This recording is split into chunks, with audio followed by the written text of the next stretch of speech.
जय हिंद दोस्तों, आप सभी का बहुत बहुत स्वागत है आपके अपने YouTube channel Vijay ji expert family में। दोस्तों आज का जो हमारा लेक्चर होगा वो होगा कांच के प्रकार एवं उनके प्रयोग पर। दोस्तों आज के लेक्चर में हम जानेंगे कि ये जो हमारे कांच हैं अलग अलग प्रकार के, इनका प्रयोग हम कहाँ करते हैं। कहने का तात्पर्य हम फ्लिंट कांच का प्रयोग कहाँ करते हैं, क्रुक्स कांच का प्रयोग कहाँ करते हैं, सोडा कांच का प्रयोग कहाँ करते हैं, पायरेक्स कांच का कहाँ प्रयोग करते हैं। तो दोस्तों आज हम इन्हीं के बारे में जानेंगे। तो दोस्तों आप लोग वीडियो में अंत तक बने रहिए और अच्छे से समझने का प्रयास कीजिए। आइए दोस्तों देखते हैं हम पहला प्रश्न है दोस्तों, फ्लिंट कांच क्या है। फ्लिंट कांच, तो फ्लिंट कांच का हम प्रयोग कहाँ करते हैं। तो दोस्तों फ्लिंट कांच का जो हम प्रयोग करते हैं वो कैमरा से आप लोग परिचित हैं। तो कैमरा, दूरबीन और लेंस में जो कांच का प्रयोग किया जाता है दोस्तों, उस कांच का क्या नाम है, वो है फ्लिंट कांच। क्लियर है दोस्तों, कोई दिक्कत नहीं होना चाहिए। दोस्तों यहाँ प्रश्न ऐसा पूछ सकता है आपसे कि दूरबीन में जिस कांच का प्रयोग किया जाता है उस कांच का क्या नाम है। तो दोस्तों वो है फ्लिंट कांच है। कैमरा में जिस कांच का प्रयोग किया जाता है वो कांच का क्या नाम है,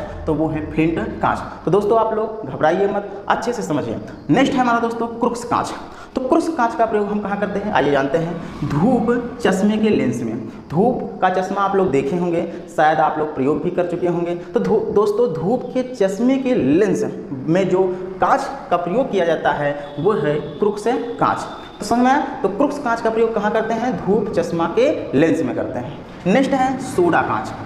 सोडा कांच का प्रयोग हम कहाँ करते हैं। सोडा कांच का जो प्रयोग है दोस्तों ट्यूबलाइट और बोतलों में करते हैं। ट्यूबलाइट आप लोग जानते ही हैं, हालांकि वर्तमान समय में दोस्तों LED का ज़माना है, क्लियर है। लेकिन इसके पहले ट्यूबलाइट पर ही लोग ज़्यादा फोकस करते थे। जो बल्ब हमारे घरों में लगा करते थे वो ट्यूबलाइट के ही लगा करते थे। तो वर्तमान समय में LED आ गया, जानते ही है। तो ट्यूबलाइट देख ही रहे, जो ट्यूबलाइट में जिस कांच का प्रयोग किया जाता था वो कांच था दोस्तों सोडा कांच था। और बोतलों में भी सोडा कांच का ही प्रयोग किया जाता है। ओके, नेक्स्ट है क्राउन कांच। क्राउन कांच का प्रयोग कहाँ करते हैं दोस्तों, विद्युत बल्ब बनाने में। विद्युत बल्ब दोस्तों देख ही रहे हैं आप लोग। तो विद्युत बल्ब बनाने में हम जिस कांच का प्रयोग करते हैं वो कौन सा कांच है दोस्तों, वो है क्राउन कांच है। नेक्स्ट है दोस्तों पोटास कांच।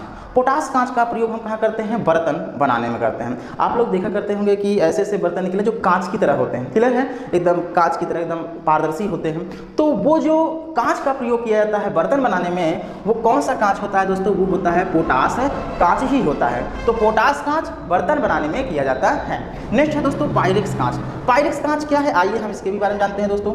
तो प्रयोगशाला के उपकरण में करते हैं। प्रयोगशाला मतलब आप जानते ही हैं। तो प्रयोगशाला में जिस उपकरण में दोस्तों हम पायरेक्स कांच का ही प्रयोग करते हैं। एक होता है दोस्तों मृदु कांच।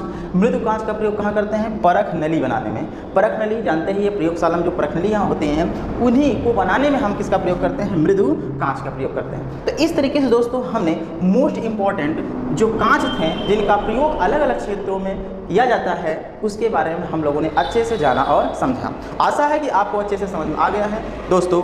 इसी तरीके से अच्छे वीडियो आपको मिलता रहेगा और ऐसे ही वीडियो आपको अगर मतलब लेना चाहते हैं तो आप चैनल को सपोर्ट कीजिए, आगे बढ़ाइए। तो चलिए दोस्तों कल फिर मिलते हैं एक नई जानकारी के साथ और एक नए लेक्चर में। आज के लिए बस इतना ही। जय हिंद, जय भारत।